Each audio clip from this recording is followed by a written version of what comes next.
제8장. 주님께서 모세에게 말씀하셨다. 아론에게 말하여라. 너는 그에게 등잔을 밝힐 때에는 등잔 7개가 등잔대 앞 맞은쪽을 비추게 차려놓으라고 일러라. 아론은 그대로 하여 주님께서 모세에게 명하신 대로 등잔이 등잔대 앞 맞은쪽을 비추게 차려놓았다. 등잔대는 금을 두드려서 만들었다. 줄기뿐만 아니라 꽃잎 모양 받침도 모두 망치로 두드려서 만들었다. 주님께서 모세에게 보여주신 견본대로 등잔대를 만들었다. 주님께서 모세에게 말씀하셨다. 너는 이스라엘 자손 가운데서 레위 사람을 데려다가 그들을 정결하게 하여라. 그들을 정결하게 할 때는 이렇게 하여라. 속죄의 물을 그들에게 뿌린 다음에 온몸의 털을 삭도로 다 밀고 옷을 빨아 입게 하면 그들은 정결하게 된다. 그들더러 수송아지 한 마리를 번제물로 가져오게 하고 곡식제물로는 기름에 반죽한 고운 밀가루를 가져오게 하여라. 너는 다른 수송아지 한 마리를 가져다가 속죄 제물로 삼아라. 그리고 너는 레위 사람을 회막 앞에 세우고 이스라엘 자손의 온 회중을 모아라. 내가 레위 사람을 주 앞에 세우면 이스라엘 자손이 레위 사람에게 그들의 손을 얹을 것이다. 그러면 아론이 이스라엘 자손을 위하여 레위 사람을 흔들어 바치는 제물로 주 앞에 바쳐야 한다. 이렇게 한 다음에야 레위 사람이 주를 섬기는 일을 맡아 할 수 있다. 너는 레위 사람이 수송아지 머리 위에 손을 얹은 다음에 한 마리는 속죄 제물로 한 마리는 번제물로 나 주에게 바쳐서 레위 사람의 죄를 속하도록 하여라. 너는 또 레위 사람을 아론과 그의 아들들 앞에 세우고 나 주에게 흔들어 바치는 제물로 그들을 바쳐라. 이렇게 하여 너는 이스라엘 자손 가운데서 레위 사람을 따로 갈라 세워야 한다. 그러면 레위 사람은 나의 것이 된다. 내가 이렇게 레위 사람을 정결하게 하고 흔들어 바치는 제물로 그들을 바친 다음에야 그들은 맡은 일을 하러 회막에 나아갈 수 있다. 이스라엘 자손 가운데서 레위 사람은 온전히 나에게 바쳐진 사람이다. 모태를 처음 열고 나온 모든 맞이 대신에 이스라엘 자손 가운데서 그들을 나의 것으로 삼은 것이다. 이스라엘 자손 가운데서 모든 맞이는 나의 것이다. 사람뿐만 아니라 짐승도 마찬가지이다. 내가 이집트 땅에서 모든 맞이를 쳐서 죽이던 날 내가 그들을 나의 몫으로 거룩하게 구별하였다. 나는 이스라엘 자손 가운데서 모든 맞이 대신에 레위 사람을 나의 것으로 삼았다. 내게 바쳐진 그 레위 사람을 이제 내가 이스라엘 자손 가운데서 구별하여 이스라엘 자손을 대신하여 회막에서 일을 하게 하려고 또 이스라엘 자손의 죄를 속하여 주어 이스라엘 자손이 성소에 접근할 때라도 재앙을 받지 않게 하려고 아론과 그의 자손에게 레위 사람을 주었다. 모세와 아론과 이스라엘 자손 온 회중은 주님께서 모세를 시켜 레위 사람에게 해주라고 지시하신 대로 레위 사람에게 다 해주었다. 이스라엘 자손은 그들에게 그대로 해주었다. 레위 사람은 죄를 벗어 자신들을 정결하게 하고 옷을 빨아 입었다. 아론은 그들을 주님 앞에 흔들어 바치는 제물로 바쳤고 그들의 죄를 속하여 그들을 정결하게 하였다. 그렇게 하고 나서 비로소 레위 사람은 아론과 그의 아들들이 보는 데서 나가서 그들이 맡은 회막 일을 할 수 있었다. 주님께서 모세를 시켜 레위 사람에게 해주라고 지시하신 대로 그들에게 다 해주었다. 주님께서 모세에게 말씀하셨다. 레위 사람에게는 다음과 같은 법이 적용된다. 25살이 되는 남자는 회막에 들어가서 맡은 일을 하기 시작한다. 50살부터는 회막 일을 하지 않는다. 다만 그들은 동료들이 회막에서 맡은 직무를 수행할 때 그들을 도울 수는 있어도 그들이 직접 이 일을 맡아서 하지는 못한다. 너는 레위 사람이 이와 같이 직무를 수행하게 하여라. 9장. 이스라엘 자손이 이집트 땅에서 나온 이듬해 첫째 달에 주님께서 시내 광야에서 모세에게 말씀하셨다. 이스라엘 자손은 정해진 때에 유월절을 지켜야 한다. 그 정해진 때 곧 이달 14일 해거름에 모든 율례와 규례를 따라서 유월절을 지켜야 한다. 모세는 이스라엘 자손에게 유월절을 지키라고 말하였다.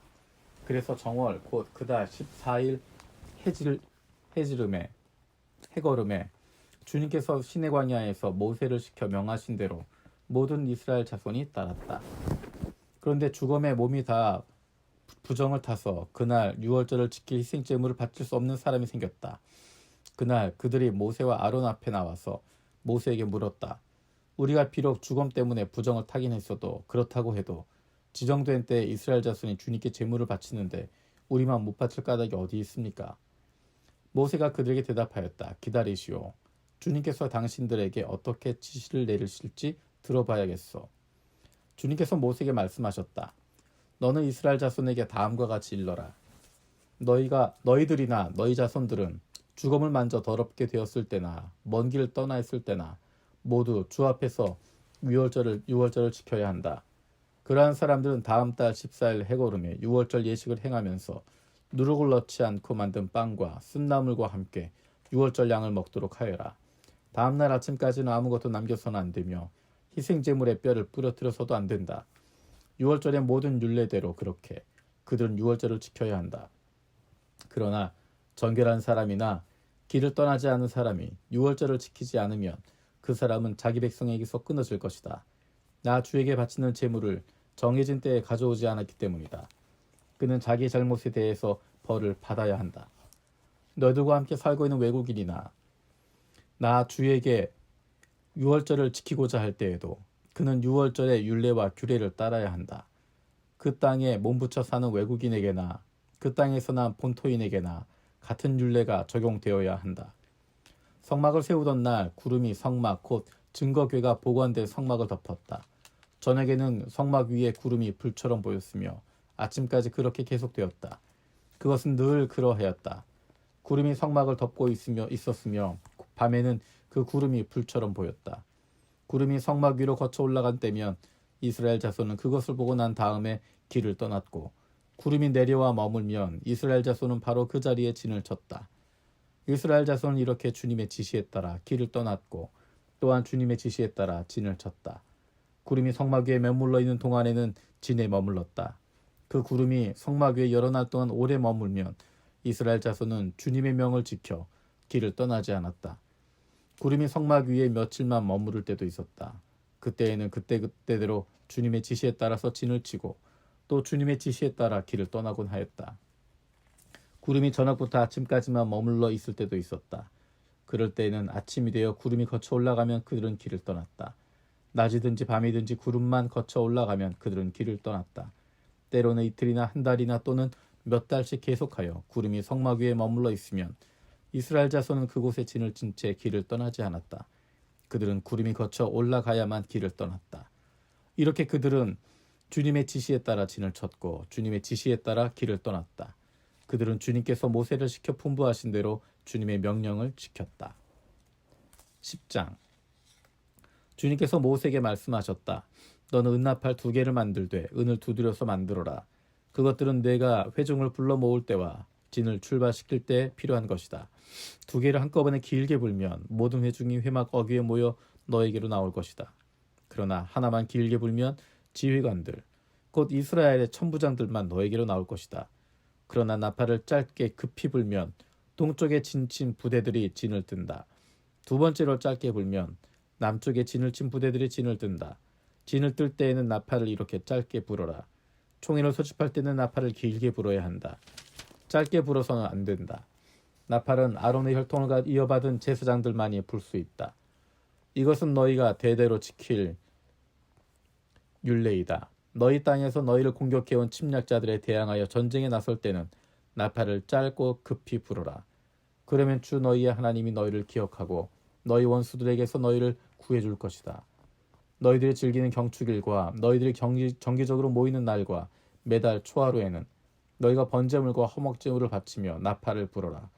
그러면 너희 주 하나님이 너희를 기억하실 것이다. 내가 주 너희의 하나님이다. 제2년 둘째 달 그 달 20일에 증거궤가 보관된 그 성막에서 비로소 구름이 거쳤다. 이스라엘 자손은 시내 광야를 떠나 구름이 바란 광야에 머물 때까지 여러 곳을 거쳐서 행군을 계속하였다. 이것은 주님께서 모세를 시켜 지시하신 명령을 따라서 한 첫 번째 행군이었다. 맨 앞에는 유다 자손이 진의 부대기를 앞세우고 부대별로 정렬하여 출발하였다. 유다 부대에는 암미나답의 아들 나손이 이끌었다. 뒤이어 따라 나선 이사갈 자손 지파 부대는 수알의 아들 느다넬이 이끌었고 그 다음에 나선 스불론 자손 지파는 헬론의 아들 엘리압이 이끌었다. 뒤따라 성막 운반을 맡은 게르손 자손과 무라리 자손이 성막을 걷어가지고 출발하였다. 다음으로는 루벤 자손이 진의 부대기를 앞세우고 부대별로 정렬하여 출발하였다. 루벤 부대는 스데올의 아들 엘리술이 이끌었고 뒤이어 따라 나선 시므온의 자손 지파 부대는 수리사대의 아들 슬루미엘이 이끌었고 그 다음에 나선 갓 자손 지파 부대는 루엘의 아들 엘리아삽이 이끌었다. 뒤따라 고앗 자손들이 성막 기구들을 메고 출발하였다. 게르손 자손과 무라리 자손은 고앗 자손이 도착하기 전에 성막을 세워야만 했다. 그 다음으로는 에브라임 자손이 진의 부대기를 앞세우고 부대별로 정렬하여 출발하였다. 에브라임 부대는 암미우스의 아들 엘리사마가 이끌었고 뒤이어 따라 나선 므낫세 자손 지파 부대는 브다술의 아들 가말리엘이 이끌었고 그 다음에 나선 베냐민 지파 부대는 가드오니의 아들 아비단이 이끌었다. 맨 마지막으로는 단 자손이 진의 부대기를 앞세우고 앞선 모든 부대의 후방 경계를 맡은 부대들이 부대별로 정렬하여 출발하였다. 단 부대는 암미사대의 아들 아히에셀이 이끌었고 뒤이어 따라 나선 아셀 자손 지파 부대는 오그란의 아들 바기엘이 이끌었고 그 다음에 나선 납달리 자손 지파 부대는 에난의 아들 아히라가 이끌었다. 이것은 이스라엘 자손이 부대별로 정렬하여 행군할 때의 행군 순서이다. 모세가 미디안 사람 루엘의 아들 호밥에게 청하였다. 그는 모세의 장인이었다. 우리는 이제 주님께서 우리에게 주시겠다고 약속하신 곳으로 떠납니다. 장인께서도 우리와 같이 길을 떠나 주시기 바랍니다. 주님께서 이스라엘에게 잘해 주시겠다고 약속하셨으니 우리가 장인어른을 잘 대접해 드리겠습니다. 호밥이 모세에게 말하였다. 나는 가지 못하네. 나는 내 고향 내 친척에게로 가야 하네. 모세가 다시 간청하였다. 제발 우리만 버려두지 마십시오. 우리가 광야 어디에 진을 쳐야 할지 장인어른만큼 아는 사람이 없습니다. 그러니 장인께서는 우리의 길 안내자가 되어 주셔야 합니다. 우리와 함께 가시기만 하면 주님께서 우리에게 주시는 좋은 것은 무엇이든지 장인어른께 나누어 드리겠습니다. 그들은 주님의 산을 떠나 사흘길을 갔다. 주님의 언약궤를 앞세우고 사흘길을 가면서 쉴 곳을 찾았다. 낮이 되어 그들이 진을 떠날 때면 주님의 구름이 그들 위를 덮어주었다. 궤가 떠날 때 모세가 외쳤다. 주님 일어나십시오. 주님의 원수들을 흩으십시오. 주님을 미워하는 자들을 주님 앞에서 쫓으십시오. 궤가 쉴 때에도 모세가 외쳤다. 주님 수천만 이스라엘 사람에게로 돌아오십시오.